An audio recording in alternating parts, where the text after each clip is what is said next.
खोब मोनसे दुखुनांथावना जोंनि गेजेराव एनडिएफबिनि सायाव जानानै थाबाय माने दिनै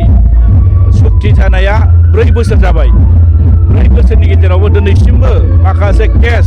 दासिमबो जोबासै रिहेबिलिटेसन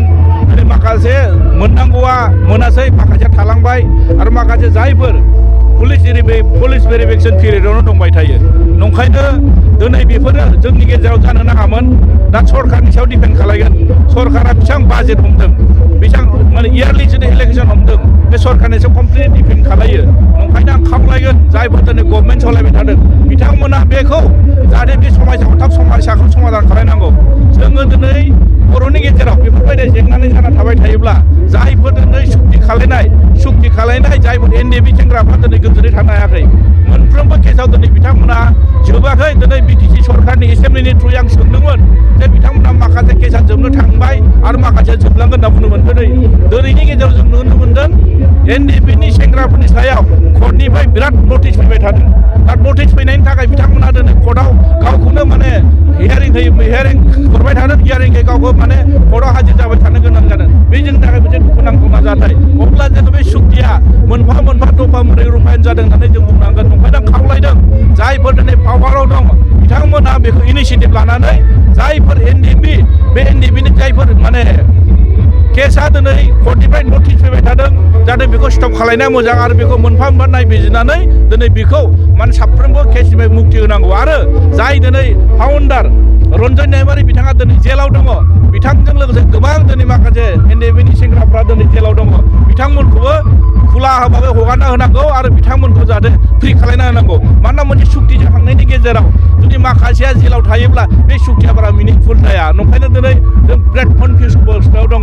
आरो जोंनि जायफोर एनडिएफबिनि सेंग्राफोर गोबां गाज्रि थासारियाव दङ सोरबाफोर हाजिरा मावना फैनानै जानाय दङ सोरबा दिनै मुम्बाइआव दिनै माने कम्पानियाव हाजिरा मावनानै जाहैनानै दङ नाथाय माखासे जायफोर बे आन्दलनजों लिंक गैयै व्यक्तिफ्रा दिनै बिराद मोजाङै मोनसे इन्जयमेन्ट लागासिनो दङ दा अब्ला जों मा बुंगोन बेखौ ओंखायनो आं खावलायदों जायफोर दिनै सरकाराव खुंबाय थादों पावाराव दङ बिथांमोना जाहाथे नोंथांमोना मा स्किम हमनानै बा माने आइपिएस स्किम लानानै बुं माखासे गभर्नमेन्ट माखासे बाजेट लानानै बुं जाहाथे बै एनडिएफबि सेंग्राफोरखौ बै थासारिनिफ्राय जाहाथे मुक्त खालायना होयो नंखायनो दिनै नुदों दिनै साफ्रोमबो सेंग्राफ्रा गोजोननाय गैया सान्थि गैया सुक्ति होननानै जों दिनै बोरायखौ माने गनायनो हानो नागिराखै मानोना दिनै नांग्रा मानसिफ्रा दिनैसिमबो कर्टआव जों थांबाय थानो गोनां जायोब्ला ओंखाम खबसेनि थाखाय जुदि दिनै गावखौ हाजिरा मावसोमनानै थानो गोनां जायोब्ला 30 बोसोर दिनै एनडिएफबिनि आन्दलन खालायनानै बर'नि गेजेराव जि सिमां नुनानै दिनै आसाम सरकार भारत सरकारजों सुक्ति जादोंमोन बे सुक्तिया बेसेबां मिनिंफुल बेखौ रायजो राजाफ्रा मिथिबानो जाबाय ओंखायनो आं खावलायदों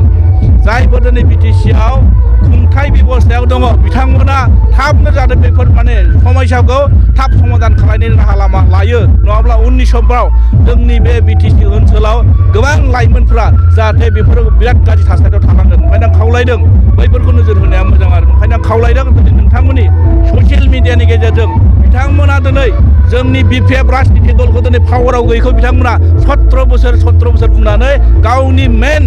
दायित्वनिफ्राय एरायना थाबाय थानाय नङा बिथांमोननि खामानिया मा दिनै 17 बोसोर बिपिएफखौ खुंनो खाबु होदों बेहाय बिपिएफआ जि मावनांगौ मावदों नाथाय दिनै जायफोर दिनै पावाराव दङ गोबां गिदिर खोथा होदोंमोन बिथांमोना गोबां आसनि लादोंमोन मोनबैसे मावफुंजाखो नोंथांमोना मावनांगौ मावनो खाबु मोनदों नोंथांमोना नोंथांमोननि सरकारखौ मोजां मोनबाय थाबा जानाय नङा मोजांनि गुन दंना गैया नोंथांमोना बेखौ नायो बेखौ मालाय रायजो राजाफ्रा नायबिजिरगासिनो दङ जुदि नोंथांमोना बेबायदि मालायखौ खारि मेन दायित्वनिफ्राय एरायना थानो थांबा बे बुस्थुआ समाव बिलिफिननायखौ नोंथांमोना मोनगोन ओंखायनो नोंथांमोना गोबां लाइमोनफ्रा दिनै एनडिएफबिल' नङा बर'नि गेजेराव गोबां लाइमोनफ्रा दङ गोलैसोनानै दङ जाहाथे बिथांमोनखौ थांना थानायनि राहा लामा जाहाथे मोजां सिगांनानै नोंथांमोना मोजां बेबस्थाखौ लानानै सरकार सामलायलांबा रायजो राजाफ्रा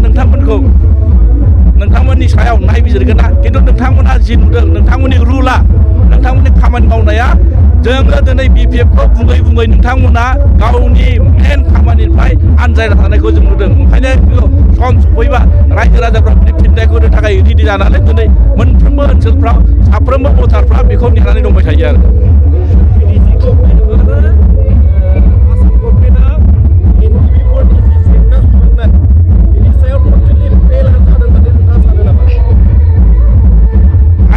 आं बुङा माखासे पार्सेन्ट बिथांमोना मावदों खिन्थु दिनै बेखिनिजों जेंनाया सुस्रांजाया नंखायनो दिनै बिथांमोना जि खोथा होदोंमोन सुक्तिया जाबायब्ला बिनि सायाव दफाफोरखौ जुदि पालन खालामनो थांबा दिनै फुल मावफुंनो हायियानो बेनो फैला ना बेनोथ' फैला जों बेखौ बोरै 100% होननानै बुंनो नंखायनो दिनै जायफ्रा दिनै सरकाराव दं बिथांमोना 100% सरकारखौ मावफुंनो हादों होननानै जों बुङा नंखायनो बिथांमोननि खामानिया आद्रा जानानै थालांदों खोथा होनायखौ बिथांमोना मावनो हायाखै नंखायनो बिथांमोना दिनैनि सरकार सालायनाया फेलर होननानै बेखौ रायजो राजाफ्रा सिक्रिट होबाय थादों आरो बङाइगाव सापागुरि र'डआव थानाय मेगना हुन्डाइ श'रुमा लानानै फैदों नोंथांमोननि सेराव फुजानि स्पेशेल अफार ग्रेन्ड i10 नियस i20 N-लाइन अरा भेरना आल्काजार बेफोर समायना गारिफोर फुजानि स्पेशेल अफारा फैगौ 30 सेप्तेम्बरसिम थागोन 50,000सिम गारि लानानै गारि अफार नोंथाङा मोनफुंनो हागोन अब्ला मानोथो गोबाव खालामनो थाबैनो नोंथाङा बङाइगाव सापागुरि र'ड एबा लामा सेराव थानाय मेगना हुन्डाइ श'रुमाव नोंथांनि फसायनाय गारिखौ लाहैदो गोबां मिथिनो थाखाय नैबे जानबुं नाम्बार 9101093856 8011827497 700279673 70026948111 आव खौरां लाहर मेगना हुन्डाइ श'रुम बङाइगाव सापागुरि र'ड